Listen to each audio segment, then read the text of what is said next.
Bismillah, alhamdulillah, assalamu alaikum warahmatullahi wabarakatuh. Obboliyan kee akkam jirtu nagaa keessanii fayyaa keessanii baga nagaa jirtanii ammas nagaa jiraadha. Nagaa fi rahmanni rabbii bakka isin jirtanii iddoo isin jirtanitti isin irra haa jiraatu isin waliin isaa jiraatu. Inshallah har'a wanni an irraa dubbachuu barbaade waan jechuudha yeroo baay'ee obboliyan keenya kan shamaraa ittiin xiqqoo ittiin dhiphatan jechuudha. Innis maalidha? Waa'ee heediiti jechuudha. Heedii dubartiin takka yoo heedii qabaatte Qur'aana heedii ofirraa qabaatte Qur'aana harkaan qabattee akka yeroo duraanii yookaan immoo yeroo heedii ofirraa hin qabne harkaan qabattee Qur'aana qaraatutti qara'uun hin ta'u jechuudha. Kanaafiyyuu wanta akkaataa nuti Qur'aana itti qara'uu qabnu inshallah isinitti hima. Akkasumas immoo namni tokko yoo Qur'aana lakki yeroo heediin narraa badee qara'uu jette Qur'aanni xiqqoo si harkaatii wal dha'uu ni mala. Namni tokko kan heediin torbaan tokko torbaan lama akkas irra turus ni jira. Ammas immoo kan torbaan lama lamaan osoo ji'a hin guunne torbaan lama lamaan itti dhufullee jira jechuudha shamarran keenya. Kanaafiyyuu akkaataa itti haala salphaa akkaataa itti Qur'aana itti qara'uu dandeenyu yeroo heedii ofirraa qabnu jechuudha. Jalqaboonni nu barbaachisu obboliyan kiyyaa kaffazaa akka an harka godhadhee kana kaffazaan harkatti godhadhe kana biyya keessa warri jirtanii biyya keessa yoo jiraatan yookaan immoo biyyatti galuu yoo yaaddanii otobistara masgiida Anwaar bira jechuudha. Bakka salphaa bakkaan itti argee akkasumas immoo bakka biraallee markaatoo keessa bakka biraallee jiraachuu ni mala. Masgiida Anwaar bira ni jira akkanatti balbala masgiidaarra akkatti afanii gurguranii yookaan immoo keessa suuqii keessa seentee suuqii keessaa bituu ni dandeessa.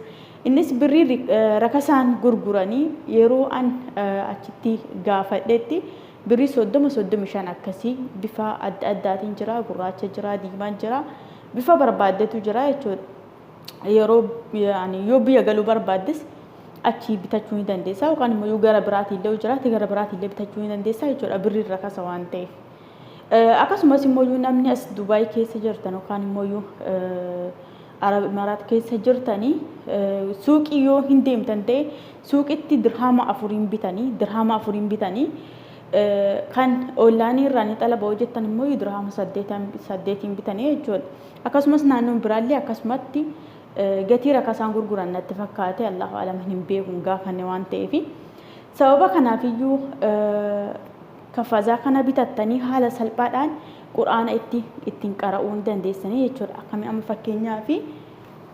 amma fakkeenyaaf kuni Qur'aana kana akka barbaadetti banee suuraa barbaadirraa ittiin qara'uu ni danda'a jechuudha. Kun akkuma argitanii akkanatti akka waan harka kiyyaan Qur'aana banaanuu itti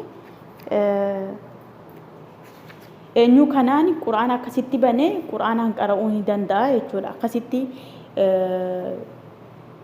kaffazaa godhadhee yookaan immoo gaawontii godhadhee akkasitti Qur'aana qara'uu ni danda'a jechuudha. Kanaafiyyuu haala salphaa haala kanatti illee yoo fayyadamtan hin dandeessanii jechuudha.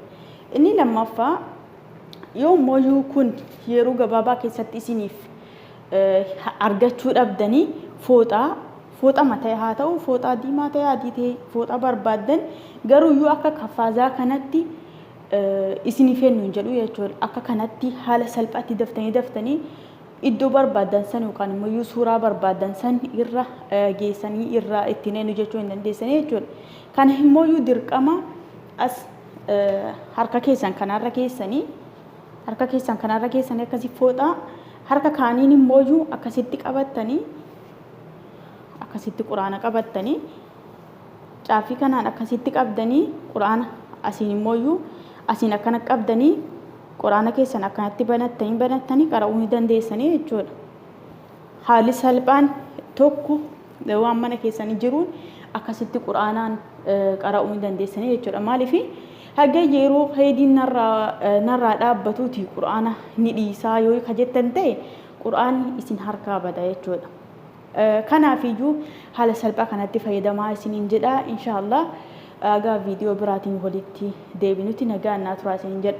Akkasumas barumsa akkaataa haala salphaadhaan qur'aana suuraa tokko suuraa yookaan immoo ayataan itti hafazuu dandeessanii inshallah viidiyoo biraa kan isin waraabu ta'a. Ammaaf nagaan naa tura. Viidiyoo gabaabduu kana daawwadhaa, waliif sheer godhaa. Nu fayyada waan ta'eef jechuudha. Isin fayyadaa, nu fayyada. Kanaafiyyuu